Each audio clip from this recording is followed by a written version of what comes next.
টেনে যারা 2020 সালে মাধ্যমিক পরীক্ষা দিয়েছো, 11-এ তোমরা সায়েন্স নিয়ে পড়বে, তাদের জন্য অলরেডি দুটো ভিডিও অনলাইন ক্লাস আমি তো আপলোড করেছি, তোমরা নিশ্চয়ই দেখেছো।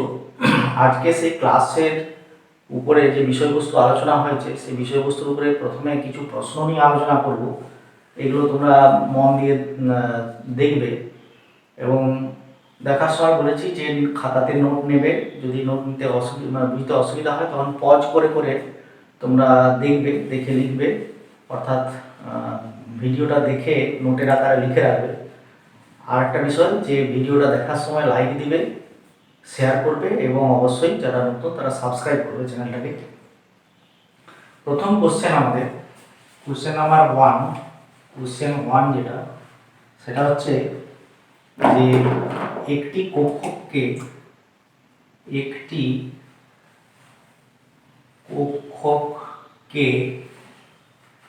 চিহ্নিত করার জন্য কমপক্ষে কয়টি কোয়ান্টাম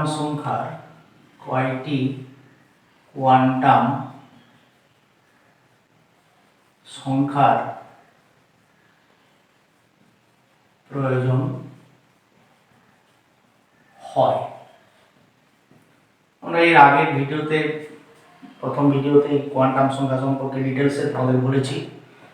এখন একটা কক্ষক মানে হচ্ছে প্রিন্সিপাল কোয়ান্টাম সংখ্যা হচ্ছে যে কক্ষকে বোঝায়, অরবিটকে, আর সাবসিডিয়ারি বা গৌণ কোয়ান্টাম সংখ্যা সেটা উপকক্ষকে বোঝায়, এবং ম্যাগনেটিক কোয়ান্টাম সংখ্যা অর্থাৎ এম থেকে আমরা কক্ষকের ধারণাটা পাই।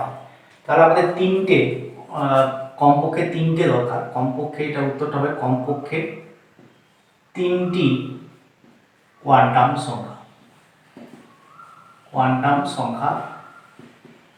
এটা উত্তরটা, যে একটা কক্ষকে চিহ্নিত করার জন্য কমপক্ষে 3টি কোয়ান্টাম সংখ্যা প্রয়োজন হয়। অ্যাজ ফর এক্সাম্পল উদাহরণ দিয়ে তোমাদের বলি, n = 1 হলে l = 0 হয় এবং m = 0 হয়। এটা 1 নম্বর শক্তি স্তর মানে 1, আর l = 0 হয় s, আর এটা তার একটাই কক্ষককে বোঝায়, সেটা হচ্ছে এরকম চিহ্ন দিয়ে আমরা লিখি। এরপর হচ্ছে যে n = 2 হলে l = 0 হয়, m = 0 হয়। 2 নম্বর শক্তি স্তর মানে 2s, l = 0 মানে সবসময় s হবে, তার একটাই m এর মান, সেজন্য কক্ষক একটাই। আরেকটা হয় l = 1, তখন m = -1, 0, +1। তাহলে এখানে 2p টা হচ্ছে তিনটা ভ্যালু আছে m এর, সেজন্য তিনটা কক্ষককে বোঝায়, px, py এবং pz। এই হচ্ছে যে ব্যাখ্যা করে উত্তরটা বললাম যে একটি কক্ষকে চিহ্নিত করার জন্য কমপক্ষে 3টে কোয়ান্টাম সংখ্যার প্রয়োজন হয়। এবার আমাদের 2 নম্বর প্রশ্ন।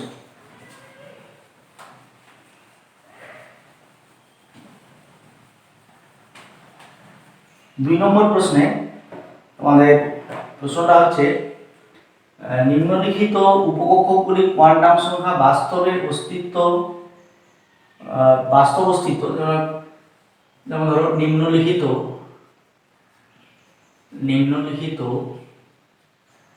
কক্ষকগুলোর বাস্তব অস্তিত্ব আছে কি? যেমন তোমাকে বলা হলো 2D, 3F, 4G, এই তিনটে তাদের অস্তিত্ব আছে কি?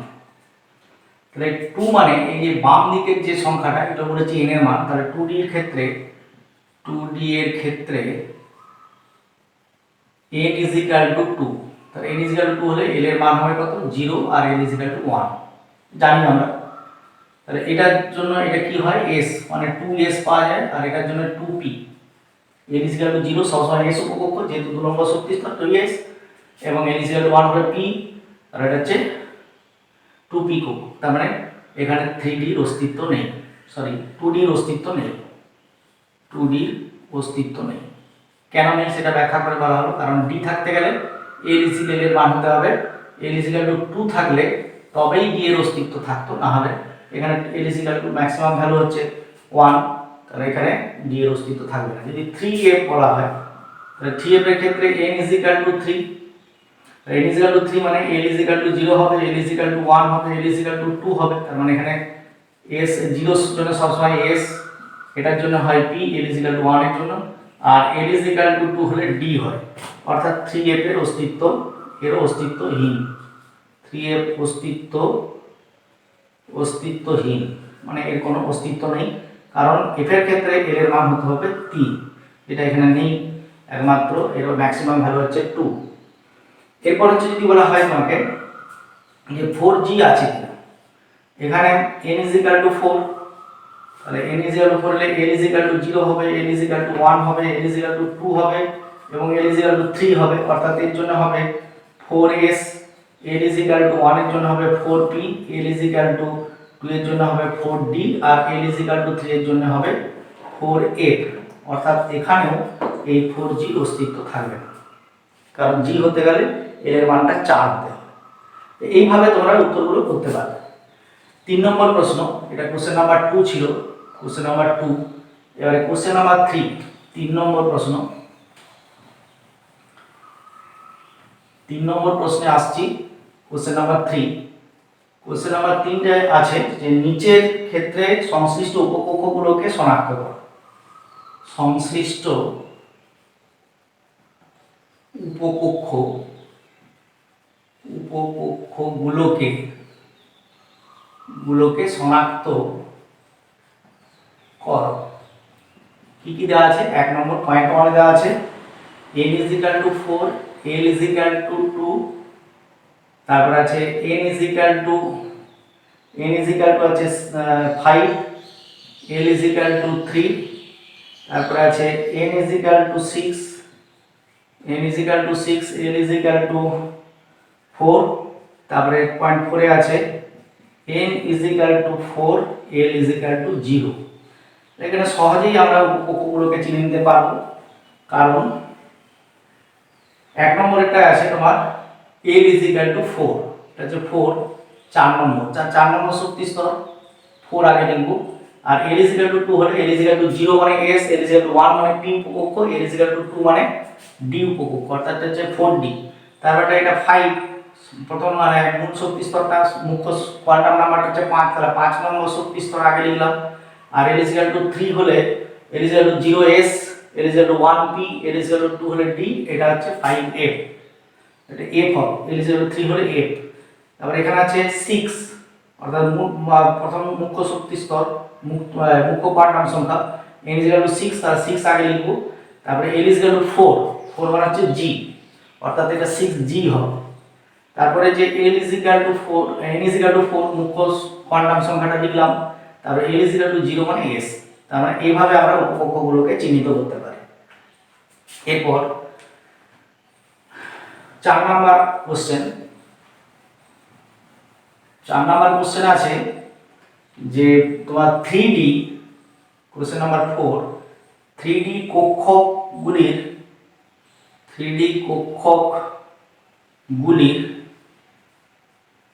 জন্য চুম্বকীয় কোয়ান্টাম নাম্বারগুলির মান, কোয়ান্টাম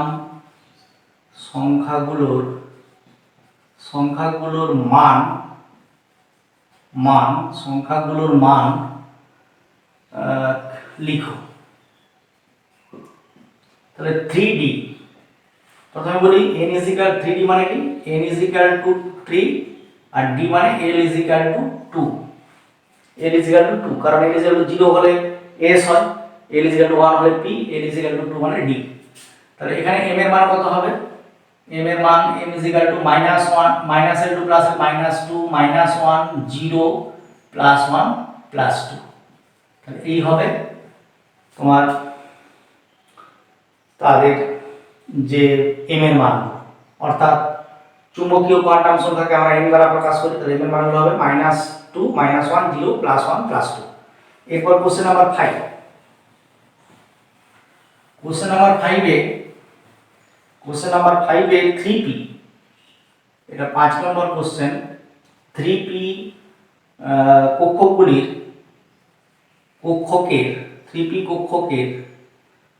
কক্ষকের জন্য এন, এল, এম এর মানগুলি লিখো, এর মানগুলি লেখো। 3p যে কক্ষকগুলো আছে সেই কক্ষকগুলোর এই মানগুলো লিখতে বলা হচ্ছে। অর্থাৎ 3p মানে কি? 3p মানে হচ্ছে n = 3, কারণ আমরা বাম দিকে মুখ্য কোয়ান্টাম সংখ্যা লিখি, আর p এর জন্য l = হয় 1। তাহলে m এর মান কি হবে? m এর মান হবে -1, 0, +1। তাহলে কক্ষকের জন্য n, l আর m এর মানগুলো আলাদা আলাদা করে যদি লিখি, তাহলে n = 3, l = 1, m = -1। এটাকে আমরা px বলতে পারি। n = 3, l = 1, প্রত্যেককে দুটো মান একই। m = 0, এটা py বলতে পারি। n = 3, n = 1, m = +1, এটাকে pz বলতে পারি।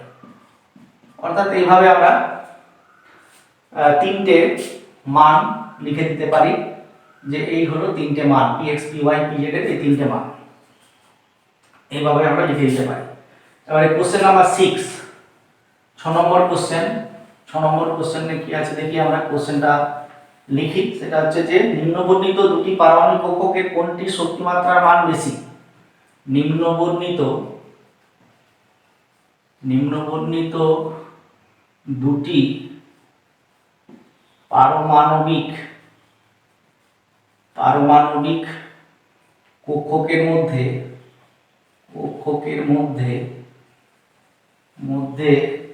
কোনটির শক্তিমাত্রা বেশি? কোনটির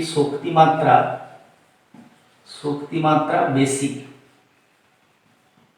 দেওয়া আছে কি? 1 নম্বর পয়েন্টে দেওয়া আছে n = 3, l = 2, m +1। আর দ্বিতীয় নম্বরে দেওয়া আছে n = 4, l = 0, m = 0।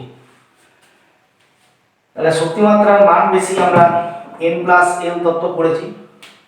তাহলে এখানে 1 নম্বর ক্ষেত্রে 1 নম্বরে n + l সমান কত হবে?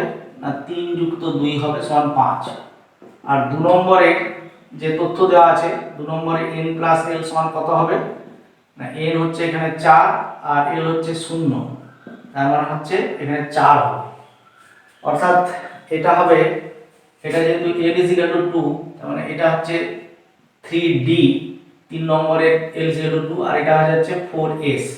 তাহলে স্বাভাবিকভাবেই 3d এর শক্তিমাত্রাটা 4s এর চেয়ে বেশি হবে, কারণ এই যোগফলটা বেশি n + l। এবারে হচ্ছে এটা কোশ্চেন নাম্বার 6, এটা কোশ্চেন 7। এরপরে কোশ্চেন 7, কোশ্চেন নাম্বার 7 নম্বর প্রশ্নে আছে 7 নম্বরে m কক্ষে কোন কোন উপকক্ষ আছে? m কক্ষে কোন কোন উপকক্ষ আছে? কোন কোন উপকক্ষ আছে? তাহলে m কোন কক্ষটা? m কক্ষে n এর মান কত? n = k, l, m, তাহলে 3, কারণ k তারপরে l তারপরে m। এখানে n = 1 k তে, l এ হচ্ছে 2 আর m এ হচ্ছে 3। তাহলে এইটা আমাদের দেওয়া হয়েছে। তাহলে উপকক্ষকে কোনটাকে নির্দেশ করে? না এরপরে গৌণ কোয়ান্টাম সংখ্যা, অর্থাৎ l এর মান কত হবে? l এর মান একটা হবে 0, একটা হবে 1 আর একটা হবে 2, 0 থেকে n - 1। তার মানে এখানে p কি হবে? এটা বোঝাবে 3s, এটা হবে 3p আর এটা হবে 3d। তাহলে উপকক্ষ কোন কোন উপকক্ষ আছে? তিনটা উপকক্ষ আছে, 3s, 3p এবং 3d।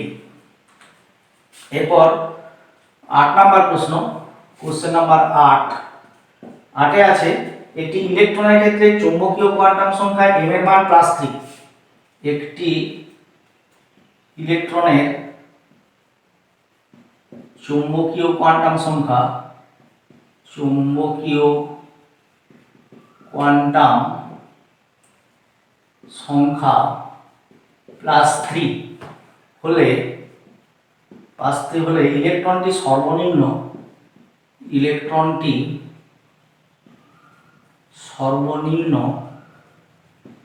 সর্বনিম্ন কোন মুখ্য শক্তি স্তরে মুখ্য শক্তি স্তরে অবস্থান করতে পারে, অবস্থান করতে পারে। এই হচ্ছে প্রশ্নটা আরেকবার বলছি। একটি ইলেকট্রনের চৌম্বকীয় কোয়ান্টাম সংখ্যা মান হচ্ছে +3 হলে ইলেকট্রনটি সর্বনিম্ন কোন মুখ্য শক্তি স্তরে অবস্থান করতে পারে। তাহলে প্রশ্নটাতে কি আছে যে m এর মান আমরা জানি, m এর মান হচ্ছে -l টু +l। তাহলে এখানে +l প্লাসটা দেওয়া আছে, তাহলে এখানে m সমান কত, m এর মান সমান এখানে m সমান +3। তাহলে +3 হলে এখানে l সমান কত হবে, l সমান হবে 3, কারণ m এর মান হচ্ছে কত +l to -l to +l। তাহলে এখানে +3 মানে l এর মান হচ্ছে নিশ্চয়ই 3। তাহলে এটা যদি 3 হয় তাহলে আমাকে চেয়েছে কি সর্বনিম্ন মুখ্য শক্তি স্তর। তাহলে এটা তো সাবসিডিয়ারি কোয়ান্টাম নাম্বার, গৌণ কোয়ান্টাম সংখ্যা। তাহলে মুখ্য কোয়ান্টাম সংখ্যার মান কত না 0 টু n-1। তাহলে নিশ্চিতভাবে এটা n-1, তাহলে n-1 সমান কত 3। তাহলে l সমান কত, n সমান হয়ে যাচ্ছে 3 + 1 = 4, মানে 4 নম্বর শক্তি স্তরে এর অবস্থান। এরপরে এটা গেল 8 নম্বর। 9 নম্বর প্রশ্ন তোমাদের কোশ্চেন 9। এই 9 নম্বর প্রশ্নে আছে 3D উপকক্ষে গৌণ কোয়ান্টাম সংখ্যা চৌম্বকীয় কোয়ান্টাম সংখ্যার মানগুলি লিখুন। 3D উপকক্ষে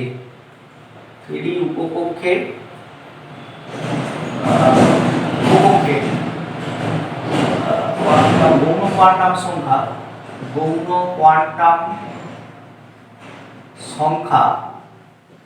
ও চৌম্বকীয় কোয়ান্টাম সংখ্যার মানগুলো লিখো। তাহলে এখানে 3D একটু বড় করে 3D মানে এখানে n সমান কত 3, আর d উপকক্ষে l এর মান হচ্ছে l এর মান = 2। তাহলে এখানে গৌণ কোয়ান্টাম সংখ্যা হচ্ছে 2। তাহলে l = কত, l হলো 2। তাহলে m এর মান কত হবে -2 -1 0 +1 +2। এই হচ্ছে যে উত্তর। এরপর হচ্ছে 10 নম্বরে একটা প্রশ্ন আছে, কোশ্চেন 10। কোশ্চেন 10 এর প্রশ্ন হচ্ছে একটি পরমাণু 3D উপকক্ষে 8টি ইলেকট্রন আছে। একটি পরমাণুর 3D উপকক্ষে 8টি ইলেকট্রন আছে। 8টি ইলেকট্রন আছে। সবচেয়ে বেশি কতগুলো ইলেকট্রনের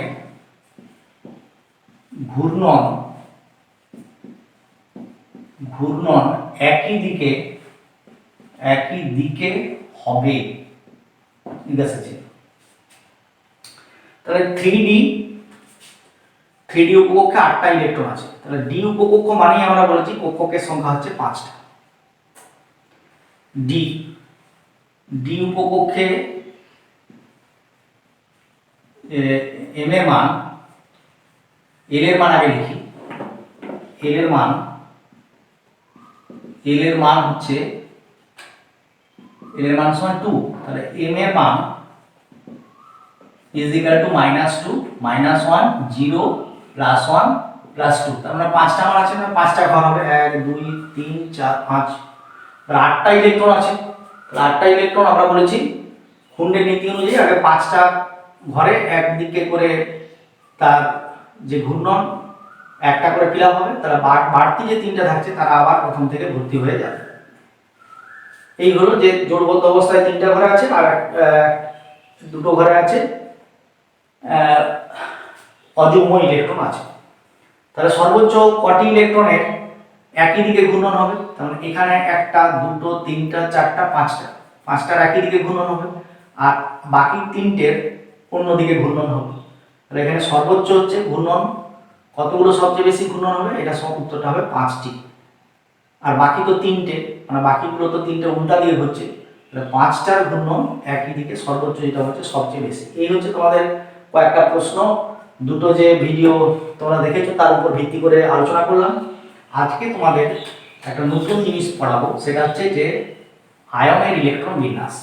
প্রথম তোমাদের আজকে পড়ানোর বিষয় হচ্ছে আয়নের ইলেকট্রন বিন্যাস। আয়ন, আজকে প্রথম পাঠের বিষয় হচ্ছে আয়নের ইলেকট্রন বিন্যাস। আয়ন, প্রথমে আমাদেরকে জানতে হবে যে আয়ন কিভাবে সৃষ্টি হয়। What is ion? আমরা পড়েছি ছোটবেলায় তড়িৎযুক্ত পরমাণুগুলোকে আয়ন বলে, কথাটা ঠিকই, কিন্তু কি করে সৃষ্টি হয় এটা? ধরো আমরা কিছু ইলেকট্রন বিন্যাস যদি দেখি, যেমন ধরো সোডিয়াম Na 11 তার পরমাণু ক্রমাঙ্ক, তার ইলেকট্রন বিন্যাস হচ্ছে 1s2 2s2 2p6 3s2 3p6 3p1 আর 10 11 1s2 2s2 2p6 3s1 10 11। আবার যদি ম্যাগনেসিয়াম দেখি, এটা 12, তাহলে 1s2 2s2 2p6 3s2। আবার যদি দেখি তোমার ক্লোরিন, তাহলে এর 17 হচ্ছে পরমাণু ক্রমাঙ্ক, তাহলে 1s2 2s2 2p6 3s2 3p5। তারপরে যদি দেখি ধরো তোমার যে কোনো একটা উদাহরণ, যেমন ধরো অক্সিজেন 8, তাহলে হচ্ছে তার ইলেকট্রন বিন্যাস হচ্ছে 1s2 2s2 4 4 8, এভাবে থাকতে পারে ইলেকট্রন। তাহলে 6টা আছে সর্ববহিষ্ঠ কক্ষে। এখানে সর্ববহিষ্ঠ কক্ষগুলোর নিচে দাঁড়িয়েছি সবচেয়ে বাইরের কক্ষ, এই 3 নম্বর, এই 3 নম্বর, এই 3 নম্বর, এই 2 নম্বর। তাহলে এই 3 নম্বর ইলেকট্রন আছে কত? সোডিয়ামের 3 নম্বর শক্তি স্তরটা হচ্ছে সবচেয়ে বাইরের কক্ষ, এটাকে বলা হচ্ছে সর্ববহিষ্ঠ কক্ষ বা যোজ্যতা কক্ষ, বা ইংরেজিতে বলে ভ্যালেন্সি সেল। এবং এখানে যে ইলেকট্রন থাকে তাকে বলা হয় যোজক ইলেকট্রন বা যোজ্যতা ইলেকট্রন বা যোজ্যতা ইলেকট্রন বা ভ্যালেন্স ইলেকট্রন, এগুলোকে বলা হয়। এটারও তাহলে 3s হচ্ছে ভ্যালেন্স ইলেকট্রন আছে দুটো, এবং এটা হচ্ছে ভ্যালেন্স সেল বা যোজ্যতা কক্ষ। এর হচ্ছে 3 নম্বর শক্তি স্তরে 7টা ইলেকট্রন আছে যোজক ইলেকট্রন, এবং অক্সিজেনের আছে 6টা, অক্সিজেনের 6টা যোজক ইলেকট্রন আছে। এখানে মনে রাখতে হবে যাদের 1 2 3 এরকম আছে, তারা সবসময় ইলেকট্রন ডোনেট করতে চায়, মানে ইলেকট্রন ছেড়ে দিতে চায়। ইলেকট্রন যেমন এই সোডিয়াম, তার 3 নম্বর 3s উপকক্ষে একটা ইলেকট্রন আছে, যদি ছেড়ে দেয় তাহলে এর ঠিক আগের যে কক্ষটা মানে 2s2p অর্থাৎ 2 নম্বর শক্তি স্তর, সেখানে অষ্টক পূর্তি হয়ে যায়, মানে 8টা ইলেকট্রন ভর্তি হয়ে যায়, অর্থাৎ নিষ্ক্রিয় গ্যাসের মতো ইলেকট্রন বিন্যাস লাভ করে, নিয়নের মতো। আবার ম্যাগনেসিয়াম তার সবচেয়ে বাইরের কক্ষ বা যোজক ইলেকট্রন যেটা আছে, যোজকতা কক্ষ থেকে দুটো ইলেকট্রন ছেড়ে দিলে সেও নিয়নের মতো ইলেকট্রন বিন্যাস লাভ করে। আবার তাহলে এরকম দেখা যায় 1 2 3 যাদের সর্ববহিষ্ঠ কক্ষে ইলেকট্রন আছে, তারা সবসময় ইলেকট্রনকে ছেড়ে দিতে চায়, তা দিয়ে নিকটবর্তী নিষ্ক্রিয় গ্যাসের ইলেকট্রন বিন্যাস লাভ করতে চায়। আর কিছু আছে যেমন যে ক্লোরিন এবং অক্সিজেন, যাদের সবচেয়ে বাইরের কক্ষে তোমার 5টা থাকতে পারে, 6টা থাকতে পারে এবং 7টা থাকতে পারে, তারা কি করে? এই ইলেকট্রনকে গ্রহণ করে, ইলেকট্রন গ্রহণ করে, অর্থাৎ ইলেকট্রন গ্রহণ করে তারা তার সবচেয়ে বাইরের কক্ষে অষ্টক পূর্তি করতে চায়। যেমন এর যদি 7টা আছে, একটা ইলেকট্রন নিয়ে নিলে হিলিয়াম যেমন আর্গনের মতো ইলেকট্রন বিন্যাস লাভ করে। আবার অক্সিজেন 6টা আছে, তাহলে 6টা আছে, দুটো যদি ইলেকট্রন নিয়ে নিতে পারে, তাহলে 8টা ইলেকট্রন অর্থাৎ নিয়নের মতো ইলেকট্রন বিন্যাস লাভ করে। অর্থাৎ এদের সবসময় লক্ষ্য হচ্ছে সবচেয়ে বাইরের কক্ষ থেকে ইলেকট্রন বের করে দিয়ে বা ইলেকট্রন গ্রহণ করে নিষ্ক্রিয় গ্যাসের ইলেকট্রন বিন্যাস লাভ করা। তাহলে এই যদি একটা ইলেকট্রন ছেড়ে দেয় ধরো, তাহলে এটাকে লিখি আমরা সোডিয়াম মনোপজিটিভ আয়ন। কেন পজিটিভ হলো না, এখানে প্রোটন সংখ্যা 11টাই রইল, কিন্তু ইলেকট্রন হয়ে গেল 10টা, তার মানে একটা প্রোটন বেড়ে গেল, 10টা ইলেকট্রন আর 10টা প্রোটনের মধ্যে চার্জ ব্যালেন্স হয়ে গেল, একটা প্রোটন বেড়ে গেল, একটা পজিটিভ চার্জ সেই হলো। আবার যদি আমরা এখান থেকে দুটো ইলেকট্রন ত্যাগ করলো, তার মানে এটা হয়ে যায় ম্যাগনেসিয়াম ডাইপজিটিভ আয়ন Mg2+। এভাবে আমরা লিখি, এখানে প্রোটন ছিল 12টা হলো 12টা, ইলেকট্রন কমে হলো 10টা, তাহলে দুটো প্রোটন বাড়লো, সেজন্য দুটো পজিটিভ মানে ডাই পজিটিভ। আবার এই যদি একটা ইলেকট্রন গ্রহণ করে অর্থাৎ ক্লোরিন, তাহলে সে নেগেটিভ আয়নে পরিণত হয় Cl মাইনাস। কেন নেগেটিভ লিখি আমরা, না এর প্রোটন রইল 17টা, যেহেতু পরমাণু ক্রমাঙ্ক 17, কিন্তু ইলেকট্রন বেড়ে হলো 17 প্লাস 1, একটা ইলেকট্রন যেহেতু নিয়েছে তাহলে হলো 18, অর্থাৎ একটা ইলেকট্রন বাড়লো বলে একটা মাইনাস। আবার অক্সিজেন এই যদি দুটো ইলেকট্রন গ্রহণ করে তাহলে হয়, এটা হচ্ছে অক্সাইড আয়ন, এর প্রোটন রইল 8টা, কিন্তু ইলেকট্রন বেড়ে হলো কটা, 8 যুক্ত 2 মানে 10টা, দুটো ইলেকট্রন বাড়লো মানে দুটো মাইনাস। এইভাবে হচ্ছে পজিটিভ এবং নেগেটিভ আয়ন তৈরি হয়।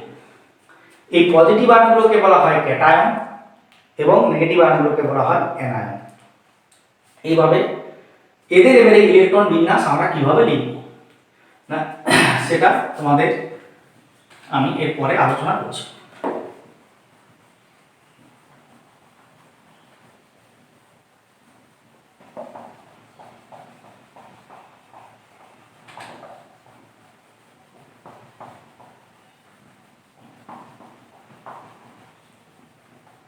তো তোমাকে প্রথমে বলেছে ফ্লুরাইড আয়ন 8 এর ইলেকট্রন বিন্যাস লিখতে বলেছে, এটা একটা অ্যানায়ন।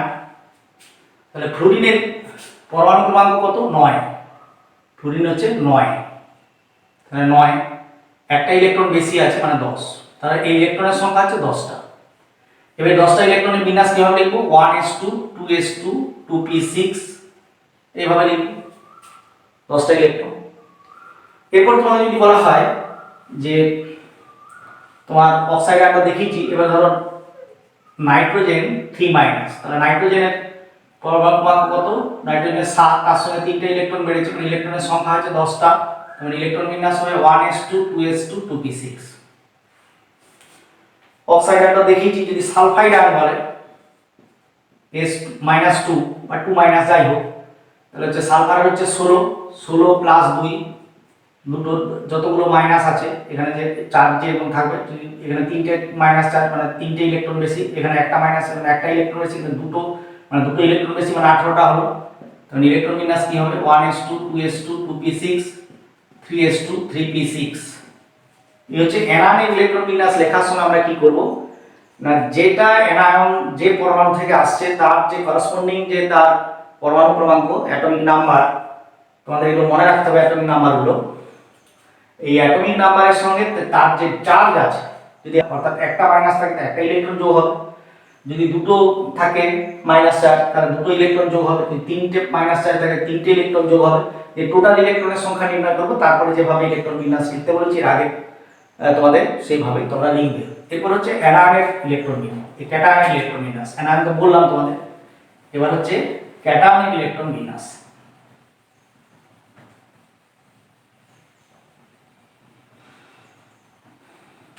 ক্যাটায়নের ইলেকট্রন বিন্যাস তোমাদের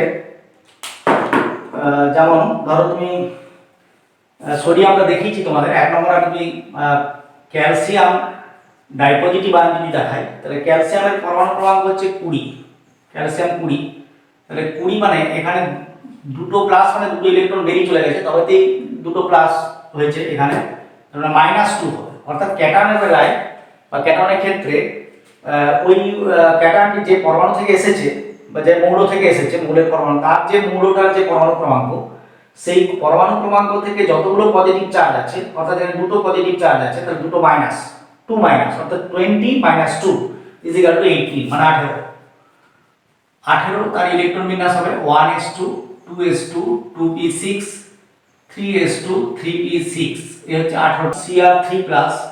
তাহলে এখানে এর ক্রোমিয়ামের হচ্ছে 24 থেকে হচ্ছে তোমার 3টে বাদ, তাহলে হলো 21। এর ইলেকট্রন বিন্যাস কি করে লিখব, 1s2 2s2 2p6 3s2 3p6, তার মানে 10 8 18। এবারে 3d 4s কে আগে ভর্তি করব, 4s2 এখানে d1। আগে আয়রনের ইলেকট্রন বিন্যাস, এখানে ফের হচ্ছে 2+, তাহলে আয়রনের 26 এর হলে এখানে 26 থেকে 2 যাবে, তার মানে হবে 24টা ইলেকট্রন, তাহলে 1s2 2s2 2p6 3s2 3p6 10 8 18, আর এখানে 3d6 হবে, 3d6 এই হচ্ছে তার ইলেকট্রন বিন্যাস 3d6। আর ফেরিক হলে কি হবে, ফেরিক হলে ফেরিক হলে ইলেকট্রন বিন্যাসটা হবে 26 থেকে 3টে বাদ, তার মানে হবে 23, তার মানে 1s2 2s2 2p6 3s2 3p6 3d5। এই হচ্ছে যে ফেরিকের ফেরাস আর ফেরিকের ইলেকট্রন বিন্যাস হলো। তারপরে আমরা দেখতে পাচ্ছি যে ক্যাটায়নের ইলেকট্রন বিন্যাস লিখতে গেলে ক্যাটায়ন যে মৌল থেকে এসেছে তার পরমাণু ক্রমাঙ্ক থেকে যতগুলো চার্জ আছে, যদি দুটো চার্জ থাকে প্লাস তাহলে 2 বিয়োগ হবে, যদি 3 থাকে তাহলে 3 বিয়োগ হবে, যদি 2 থাকে তাহলে আবার 2 বিয়োগ হলো, 3 থাকলে 3 বিয়োগ হলো, মনোপজিটিভ যদি হয় তাহলে 1 বিয়োগ। এবারে উপকক্ষে কোনো ইলেকট্রন কোনো একটা উপকক্ষ স্থিত ইলেকট্রনের কৌণিক ভরবেগ নির্ণয় কিভাবে করব? কৌণিক ভরবেগ কি করে নির্ণয় করব? ধরো আমরা কৌণিক ভরবেগ কাকে বলবো? ভরবেগ আমরা পড়েছি যে সরলরৈখিক গতির সময় কোনো বস্তুর ভর যদি m হয় এবং তার বেগ যদি v হয় বা u হয়, তাহলে এটাকে গুণ করলে, ভর এবং বেগকে গুণ করলে যে সম্মিলিত ধর্মটা পাওয়া যায় সেটাই হচ্ছে তার ভরবেগ। রৈখিক গতি যেমন আছে তেমনি ঘূর্ণন গতিও আছে, অর্থাৎ বৃত্তাকার গতি যদি কল্পনা করি, ঘূর্ণন একটা বিন্দুকে কেন্দ্র করে যদি এরকম ঘুরতে থাকে বৃত্তাকার বা উপবৃত্তাকার কক্ষপথে, যেমন এখানে নিউক্লিয়াসকে কেন্দ্র করে ইলেকট্রনগুলো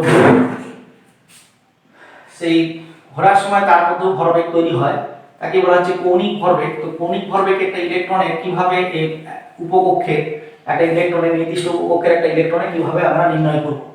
ধরো 3p উপকক্ষে বলা হলো যে এখানে ইলেকট্রনের কি করে আমরা কৌণিক ভরবেগ নির্ণয় করব। এখানে একটা সূত্র আছে, সেই সূত্রটা হচ্ছে কৌণিক ভরবেগ ইলেকট্রনের, অবশ্যই কৌণিক ভরবেগ is equal two √of L into L plus 1 h by twice pi, h by twice pi। আরেকবার বলছি, এটা হচ্ছে L into L plus 1, এইখান পর্যন্ত হচ্ছে বর্গমূলের চিহ্নটা, তারপর বাইরে হচ্ছে h by twice pi। L এর মান কি? L is equal to গৌণ কোয়ান্টাম সংখ্যা, quantum number. h is equal to প্ল্যাঙ্কের ধ্রুবক, h is equal to Planck constant, মানে প্ল্যাঙ্কের ধ্রুবক এর মান হচ্ছে 6.626 into 10 to the power minus 24 joule second, এটা -24। আর হচ্ছে যে পাই এর মান আমরা জানি 3.14। এই হচ্ছে এইভাবে আমরা বের করব। তাহলে যে 3 নম্বর 3p তে বলা আছে, তাহলে p উপকক্ষে L is equal to 1, কারণ আমরা জানি L is equal to 0 হলে s R L is equal to 1 হলে p।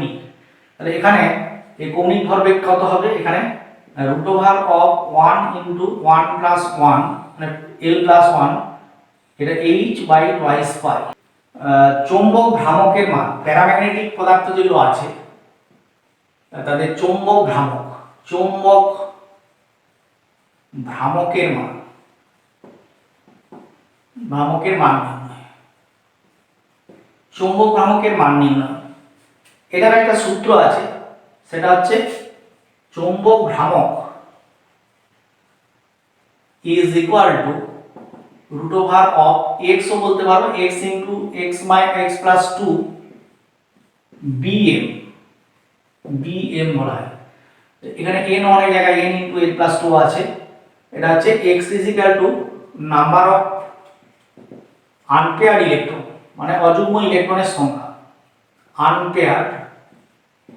আনপেয়ার্ড ইলেকট্রন, এটা সংখ্যাটা দিয়ে এর চৌম্বক ভ্রামকের মানটা নির্ণয় করা হয়। আর Bohr magneton is equal to bm is equal to Bohr magneton, এটা একটা একক, বোর ম্যাগনেটন, এই হচ্ছে bm এর পুরো নাম।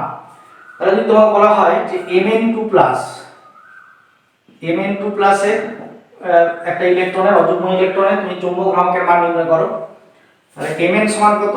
mn সমান হচ্ছে 25 পরমাণু ক্রমাঙ্ক, তাহলে 25 মাইনাস 2, 25 মাইনাস এখানে 2, এখানে দুটো প্লাস আছে, তাহলে ইলেকট্রনের সংখ্যা 23টা, তার মানে তার ইলেকট্রন বিন্যাস হবে 1s2 2s2 2p6 3s2 3p6, তার মানে এখান থেকে 8 10 18 হলো।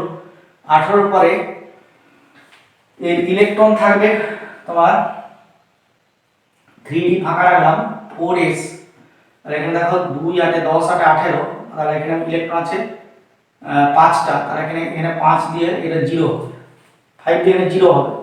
তার মানে এর ইলেকট্রন হচ্ছে এখানে পেয়ার থাকবে, 3 নম্বরে 3p তেও পেয়ার থাকবে, 3d তে 5টা ইলেকট্রন আনপেয়ার অবস্থায় থাকবে, 1 2 3 4 5টা, আর 4s 0 এখানে ফাঁকা অবস্থায় আছে। এটা 3s এটা পেয়ার অবস্থায় আছে, এটা 3 গুণে 6 3p পেয়ার অবস্থায় আছে, 3d গুণের নিয়ম অনুযায়ী একটা একটা করে ভর্তি হবে, একটা করে থাকলো আনপেয়ার অবস্থায়, আর 4s এ শূন্য পড়ে আছে। তাহলে এখানে আনপেয়ার্ড ইলেকট্রনের সংখ্যা অর্থাৎ x 5, এটা x 5 আনপেয়ার্ড ইলেকট্রন। তাহলে এর চৌম্বক ভ্রামক কত হবে? চৌম্বক ভ্রামকের মান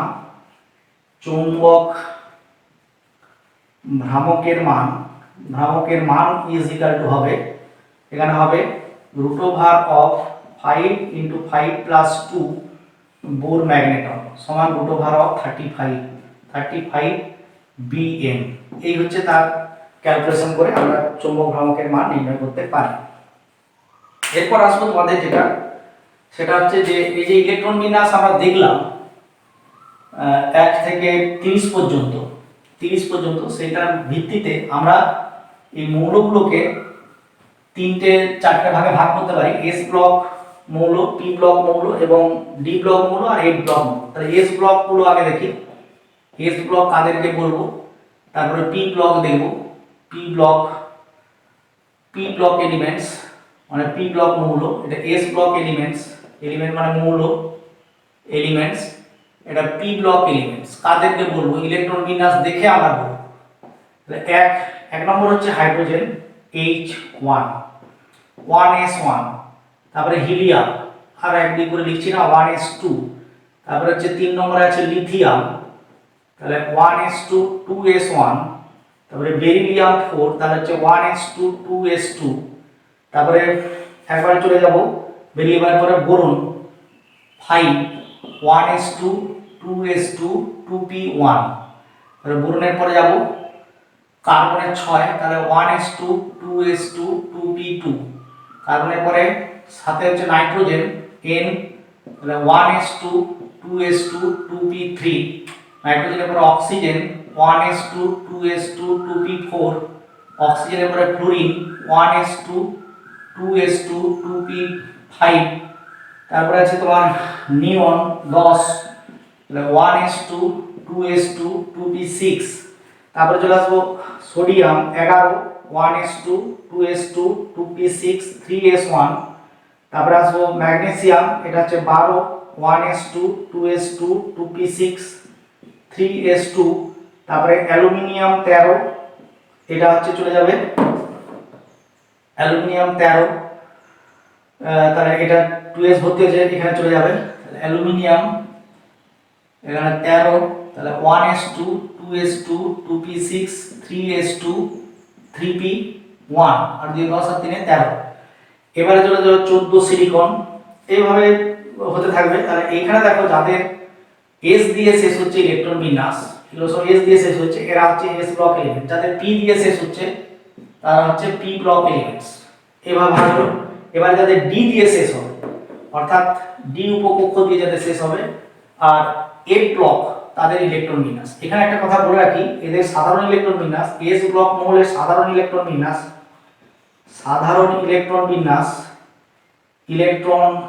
বিন্যাস হবে, দেখো তোমরা এখানে অভিজ্ঞতার মধ্যে দিয়ে বিল্লা হলে 2s1 2s2 3s1 3s2 এরকম থাকছে, অর্থাৎ এটাকে n দিয়ে যদি লিখি ns1 অথবা ns2 এরকম হবে, ns1 ও ns2, কারো ns1 কারো ns2।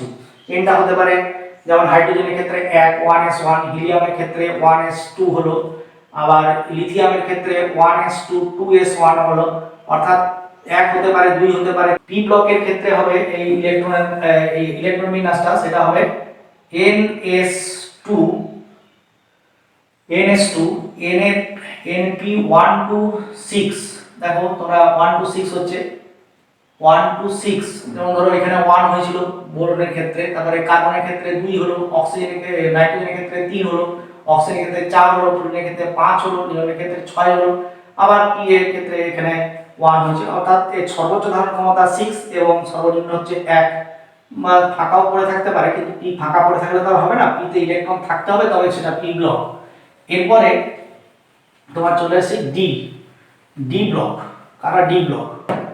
ডি ব্লকে আমরা 30 পর্যন্ত শিখেছি। এখানে স্ক্যান্ডিয়াম, তারপরে টাইটেনিয়াম, তারপরে ভ্যানাডিয়াম, তারপরে ক্রোমিয়াম, তারপরে ম্যাঙ্গানিজ, তারপরে আয়রন, তারপরে কোবাল্ট, তারপরে নিকেল, তারপর হচ্ছে নিকেলের পর হচ্ছে কপার, তারপর হচ্ছে জিঙ্ক।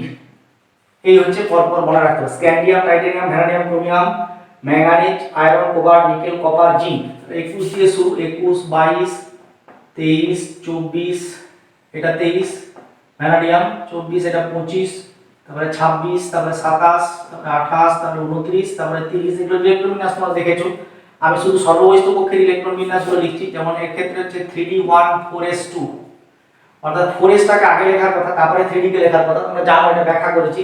তাহলে 3d দিয়ে এর শেষ হচ্ছে। তারপরে এর যদি লিখি তাহলে 3d2 4s2, এর যদি লিখি 3d3 4s2, তারপরে এর ক্ষেত্রে এটা ব্যতিক্রমী, তাহলে 3d4 হওয়ার কথা, এটা 5 হয়ে 4s1 হয় ক্রোমিয়ামের ক্ষেত্রে। তারপরে ম্যাঙ্গানিজের ক্ষেত্রে আবার একটা ইলেকট্রন বাড়ছে, তাহলে এটা 3d5ই থাকছে, এটা 4s2 হচ্ছে, এটা 1 ছিল, এটা 2 হচ্ছে। আয়রনের ক্ষেত্রে 3d6 4s2 হয় আয়রনের ক্ষেত্রে। তারপরে কোবাল্টের ক্ষেত্রে 3d7 4s2, কোবাল্টের ক্ষেত্রে এটা হয়। তারপর নিকেলের ক্ষেত্রে 3d8 4s2 হয়। আবার কপারের ক্ষেত্রে এসে আবার 3d10 হয়ে যায়, দিয়ে 4s1 হয় কপারের ক্ষেত্রে। আর জিঙ্কের ক্ষেত্রে 3d10 4s2। তাহলে এখানে ব্যতিক্রম বলেছিলাম ক্রোমিয়াম আর কপার, এই দুটো তোমরা মনে রাখবে, কারণ এখানে অর্ধপূর্ণ ডি অরবিটালের জন্য এস এর একটা ইলেকট্রন এখানে চলে আসছে, আর এখানে যদি সম্পূর্ণ হয়ে যাচ্ছে, কারণ ডি এর সর্বোচ্চ ধারণ ক্ষমতা 10, সেজন্য এস থেকে একটা ইলেকট্রন এসে এখানে 9 এর জায়গায় 10 হয়ে যাচ্ছে। এরপর এরা সব হচ্ছে এদের ডি উপকক্ষগুলো। 3d আমরা জানি, 3d তে কি আছে, 3d তে n প্লাস l, মানে এটা 2 ইকুয়াল টু এটা হচ্ছে n সমান 3, তাহলে এটা হচ্ছে 5। আর 4s এ হচ্ছে 4 প্লাস 0 সমান 4, অর্থাৎ এর পাওয়ারটা কম, শক্তিমাত্রাটা কম, এর শক্তিমাত্রা বেশি। তারপরে এর 3d, তার মানে এটা অ্যাকচুয়ালি ডি ব্লক, মানে এটা আগে 4s টা ইলেকট্রন ভর্তি হয়, তারপরে d তে যায়, সেজন্য এটা ডি ব্লক। এবং ডি ব্লক এর বৈশিষ্ট্য হচ্ছে এদের ইলেকট্রন বিন্যাস হচ্ছে 1n-1 d1 to 10, তারপরে n এ থাকবে ns1 to 2। অর্থাৎ দেখো তোমরা ইলেকট্রন বিন্যাস আরেকবার বলছি, এদের সাধারণ ইলেকট্রন বিন্যাস হচ্ছে সবচেয়ে বাইরের কক্ষের সাধারণ ইলেকট্রন বিন্যাস, সর্ববহিস্থ কক্ষের সাধারণ ইলেকট্রন বিন্যাস হচ্ছে ns1 to 2। এর মানে হচ্ছে এখানে 4, তাহলে 4 এই সিরিজের 3d সিরিজ বলা হয় এটাকে। এটা হচ্ছে তোমার সন্ধিগত মোডের অনেকগুলো সিরিজ আছে, তার মধ্যে এটা 3d সিরিজ। 3d সিরিজ বলা হয় কেন? কারণ এদের ডি যে অপূর্ণ কক্ষ থাকে, সেই কক্ষে তার ডি নাম্বারটা হচ্ছে 3 নম্বর, মানে প্রিন্সিপাল কোয়ান্টাম সংখ্যা হচ্ছে 3। তাহলে এটা 3d এর ক্ষেত্রে দেখো এখানে 4s মানে n সমান 4, তাহলে এটা n-1 মানে 3d, প্রত্যেকে 3d আছে। 1 to 10 ইলেকট্রন থাকবে, 1 2 3 4 3 5 3 5 6 7 8 10। আবার এখানে হচ্ছে 1 থেকে দুটো থাকবে, কারো একটা আছে কারো দুটো আছে। তাহলে এই হচ্ছে তার সাধারণ ইলেকট্রন বিন্যাস সবচেয়ে বাইরের কক্ষে। এবার আমরা আসবো এফ ব্লক। এফ ব্লকের তোমাদের খুব একটা বেশি ইলেকট্রন বিন্যাস শেখানো হয়নি, 30 পর্যন্ত শেখানো হয়েছে, তো জিঙ্কি শেষ হয়ে গেছে। দুটো এক্সেপশন কেসের আগে বলেছিলাম। সিরিয়াম, এই মূলটা সিরিয়াম হচ্ছে সিই, এর ইলেকট্রন বিন্যাস হবে সবচেয়ে বাইরের কক্ষে 4f1, তারপর হচ্ছে 5d 4f1 5d1 এবং 6s2। এই হচ্ছে সিরিয়াম এক নম্বর। দু নম্বর হচ্ছে কি? দু নম্বর হচ্ছে গ্যাডোলিয়াম, এটা হচ্ছে জিডি গ্যাডোলিয়াম। এর ইলেকট্রন বিন্যাস হচ্ছে 4f7 হবে, 4f7 5d এবং 6s 5d1 6s2, 4f7 5d1 6s2। এটা হচ্ছে গ্যাডোলিয়াম। তারপর হচ্ছে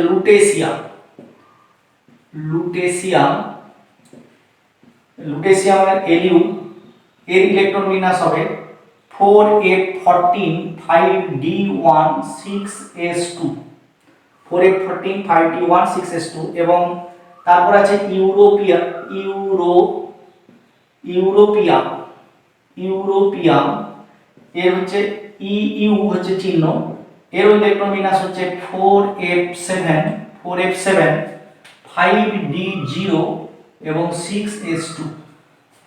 তাহলে সবচেয়ে বাইরের ইলেকট্রন কক্ষের ইলেকট্রন বিন্যাস এইভাবে আমরা দেখতে পাচ্ছি যে এগুলো সব এফ দিয়ে আছে এফ। তাহলে এফ এর এদের এফ ব্লক বলা হচ্ছে, এদের বলা হচ্ছে এফ ব্লক, এদের হচ্ছে এফ ব্লক এলিমেন্টস বলা হচ্ছে। এইভাবে আমরা ইলেকট্রন বিন্যাসের ভিত্তিতে মৌলগুলোকে s block, p block, d block, এ ব্লক এইভাবে ভাঙতে পারি। এদের যদি সাধারণ ইলেকট্রন বিন্যাস এই এফ ব্লকের আমরা দেখি তাহলে সেটা হবে কি n-2 f 1 to 14 1 থেকে 14 এটা f n-2 এবং n-1 d 0 to 1 এবং ns2 মিলি দেখে নাও। এখানে ধরো n সমান কত, n মানে লাস্টের কক্ষটা আছে 6, তারপরে কক্ষটা কত n-1 মানে 6 - 1 মানে 5 আছে, d 5 ও n-2 মানে 6 - 2 মানে 4, তাই f টা হচ্ছে 4। এই হচ্ছে যে এখানে এইভাবে আমরা ব্লকগুলো ভাগ করতে পারি। এটি সব।